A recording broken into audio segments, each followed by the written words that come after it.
मुंबईमध्ये राहून तुम्ही हे नाही बघितलं तर काय बघितलं? टेन्शन घेऊ नका. आज तुमचा पाटील फासफूस परतून मारत टाकाटक आवरून तिकडेच चाललाय. पण आधी आपल्या काळजाचा तुकडा तेजसला बाय तर बोलू, नाहीतर पुन्हा रागवून बसायचा. मग इकडे टांगा पलटी घोडे पाटील सीएसटीला फुल जोमात, कारण आपल्याला तिथूनच बाकीच्या मंडळीसोबत जायचं होतं. तेवढ्यात पोट म्हणे मालिक. म्हणलं हो रे लोसन, आज आधी पोटोबा मग फिरोबा.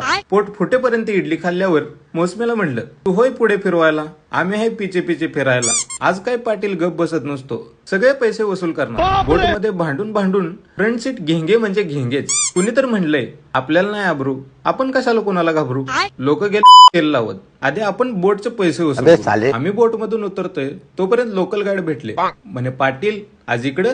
म्हणलं हो रे, आता तुम्हीच सांगा आम्ही फिरू कुठं कुठं. म्हणे या आमच्या माग माग. ज्याच्यासाठी एवढा लांबचा प्रवास करून आलो ते बघून अशी रिॲक्शन यायलाच हवी. तर आम्ही आलेलो एलिफंटा केव्हजला. इथं तुम्हाला व्हरायटी मध्ये केव्ज आणि लेणी बघायला भेटतात. तासभर केलेला प्रवास इथं आला की विसरतोच. लेणी बघून बघून तुम्ही दमाल, पण लेणी काय संपायची नाहीत.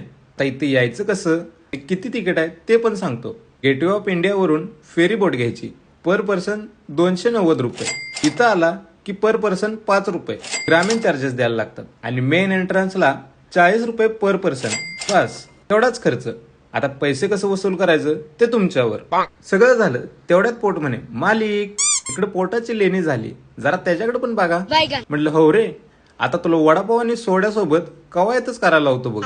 आता लास्टच्या पॉइंटला पाटील आणि गँग ट्रेक करत शेवटी पोहोचली इंग्रजांच्या तोपेजवळ. म्हटलं घ्यावी का खिशात. दिवसाचा दिवस गेला. पाटील आणि गँग फुल फकाट. म्हटलं चलो रे लोसन, नाहीतर इथंच राहायला लागायचं. जाताना पण तुमचा पाटील काय शांत बसत नाही, अंगातले किड कायम बाहेर. चला तर मग आम्ही घेतो जरा झोपून, तुम्ही घ्या जरा फॉलो करून. तोपर्यंत जय महाराष्ट्र.